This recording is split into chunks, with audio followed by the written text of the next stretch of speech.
Olá, sexto ano, sejam muito bem-vindos à nossa primeira aula de redação e hoje nós vamos falar sobre o gênero textual conto. O conto é uma narrativa literária relativamente curta e densa que se inspira em fatos reais, porém é uma recriação da realidade, é um texto fictício. A origem dele veio de textos populares, a estrutura é muito parecida com os contos João e Maria, Ali Babá e os 40 Ladrões. Acredito que todos conheçam um pouco desses contos, já ouviram ou leram algo parecido. Eles estão presentes na cultura oral de povos de todo o mundo. Então, o conto moderno ele tem autoria definida. Então, o conto atualmente é registrado por escrito e é veiculado em diferentes meios impressos ou digitais. Olha aí o que a modernidade nos trouxe. Como o conto é muito parecido com contos populares, ele é uma narrativa e toda narrativa tem características muito parecidas. Quais são as características? Primeiro, a narrativa é uma sequência de acontecimentos apresentados por um narrador e vividos por personagens em um determinado tempo e espaço. Qual é a estrutura de uma narrativa? A exposição é o que a gente chama de situação inicial, é a apresentação da situação inicial do conto com a introdução do protagonista e daquilo que ele busca. É a partir da situação inicial que a gente começa a entender quem são os personagens e o que está acontecendo. Depois vai para a complicação, que é a parte do enredo em que o conflito se desenvolve. É quando a cena começa. O clímax é o momento de maior tensão no conto. Como eu falei, são características predominantes em qualquer narrativa. E o desfecho, resumindo, é o fim. É a resolução do conflito. Lembra? O conflito começou aqui, ó, na complicação. Aí veio o clímax, que é o momento de maior tensão do texto. Depois vem o desfecho, que é o final, a resolução do conflito, com sucesso ou não do protagonista. Quando a gente fala de resolução, a gente não fala que o problema citado no conto foi resolvido, e sim que o conto acabou, certo? O que é o enredo? É a sequência de fatos interligados na narrativa. Isso aqui, ó, exposição, complicação, clímax e desfecho, a gente chama de enredo. Então, enredo nada mais é do que a história.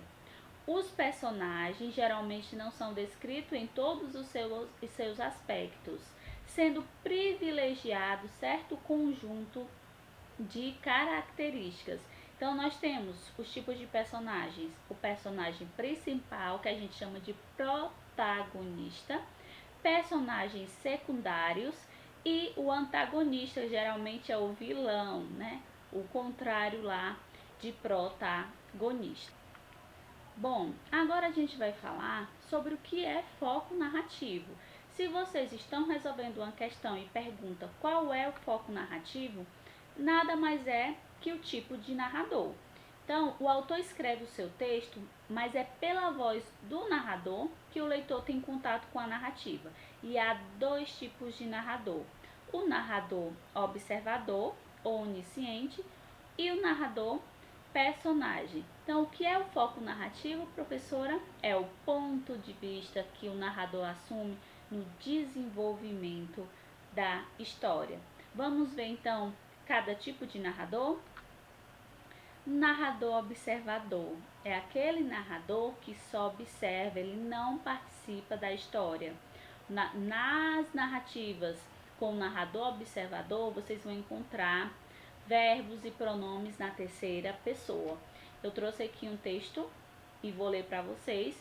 Nesse texto a gente vai identificar como eu posso dizer que o narrador dessa história é observador, através de informações, através das palavras, através da terceira pessoa. Vamos lá. A ovelha negra. Havia um país onde todos eram ladrões. À noite, cada habitante saía com a gazuza e a lanterna e ia arrombar a casa de um vizinho. Voltava de madrugada carregando e encontrava sua casa roubada. E assim todos viviam em paz e sem prejuízo, pois um roubava o outro, e este um terceiro, e assim por diante, até que se chegava ao último, que roubava o primeiro. Bom, aqui quem conta a história é o narrador observador, por quê? Porque ele não participa da história, está bem claro isso.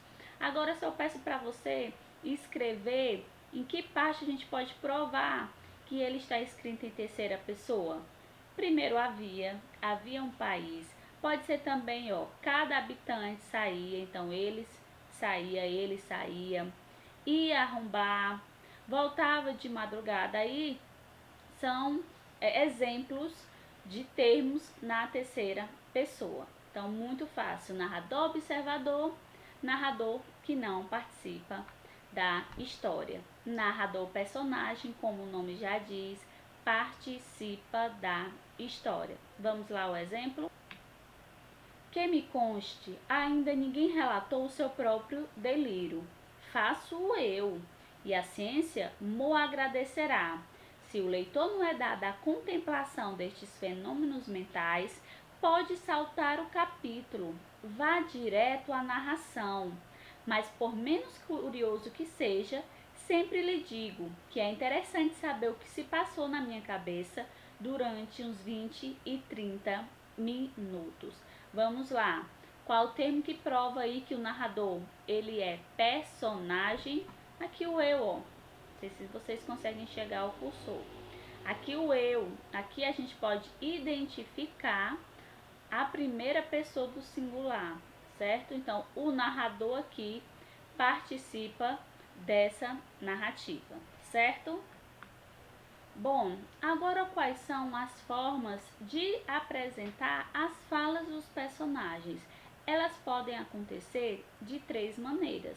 Primeiro, discurso direto, discurso indireto e discurso indireto livre.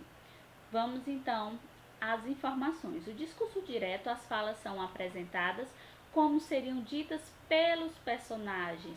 São empregados sinais de pontuação para marcar a fala. Que sinais são esses? 2 pontos, travessões ou aspas. Pode haver também verbos discendir inseridos no início, no meio ou no fim das falas. A gente vai ver já já um exemplo de discurso direto. Já o discurso indireto, gente, as falas são incorporadas ao discurso do próprio narrador, ou seja, é o narrador que fala pelo personagem. E por último, o discurso indireto livre, utilização das palavras dos personagens sem o uso das indicações do discurso direto. O que isso quer dizer? É que a fala está no discurso direto, é o personagem que fala, porém vocês não vão encontrar os 2 pontos, os travessões e as aspas. Quando um texto está assim, geralmente um texto literário, porque a literatura tem a licença poética para permitir que o autor escreva da melhor maneira que deseja e conforme a necessidade que ele considera. Então, quando ele não coloca essas pontuações aqui, fica às vezes, logo de cara, complicado de entender quem é que está falando, se é o personagem ou se é o narrador. Então, a gente chama esse recurso de discurso indireto livre. Muito cuidado, nas redações escolares, não é interessante que vocês usem o discurso indireto livre, certo? Nas escolares. Se vocês estiverem escrevendo para vocês, a gente chama aí que você vai ter acesso à licença poética para escrever conforme o que você quer passar. Mas nas escolares tem que obedecer à norma padrão, certo? Vamos aos exemplos. Discurso direto. Não compreendeu. De repente exclamou. Agora me recordo, o senhor estava com o doutor Nogueira discutindo política. É isso mesmo. Houve uma pausa. O senhor mora na capital? Não, moro no interior. Em Viçosa? É, eu também, há pouco tempo. Mas cidade pequena, horrível, não é? Vou então explicar para vocês. Aqui é o que a gente chama de verbos dicendia, ó. Ele introduz uma fala. Aqui está os dois pontos, uma característica importante do discurso direto, e aqui está o travessão. Então, aqui, ó, são as provas de que o discurso é direto. Aqui é a fala do personagem, agora me recordo, o senhor estava com o doutor. Aqui é a fala do narrador, houve uma pausa, tá bom? Vamos agora a um exemplo de discurso indireto. Rafael estava desejando comer uma pizza e decidiu ligar para a pizzaria. Do outro lado da linha, alguém atendeu e perguntou quem estava falando. Rafael se apresentou e perguntou também com quem ele estava falando. No caso deste exemplo, a gente não vê aí as marcas de expressão do discurso direto. Não há dois pontos, não há travessão, não há aspas e o narrador fala pelo personagem. Por último, temos o discurso livre. Vamos aos exemplos. Ao exemplo, João Fanhoso fechou os olhos mal-humorado. A sola dos pés doía, doía. Calo miserável. Vejam só um exemplo de discurso livre. Qual é a fala do narrador e qual é a fala do personagem? Vejam só. João Fanhoso fechou os olhos, é a terceira pessoa, mal-humorado. A sola dos pés doía, doía. Calo miserável. Até aqui, ó, ponto final, é a fala do narrador. Calo miserável é a fala do personagem, está aqui em discurso direto, porém não tem aqui o narrador dizendo, certo? Não tem um verbo dicendir aqui e nem tem um travessão. Portanto, a gente chama isso aqui de discurso livre. Bom, gente, essa foi a nossa aula de hoje de redação. Tem uma atividade para vocês fazerem, para praticar.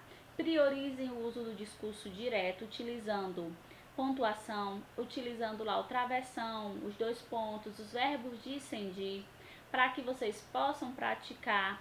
Leiam também contos. No livro de redação de vocês há vários exemplos de contos. Então, a leitura dos gêneros textuais é muito importante para que você possa escrever melhor. Então, passo importante: ler um conto, depois escrever um conto e depois revisar, certo?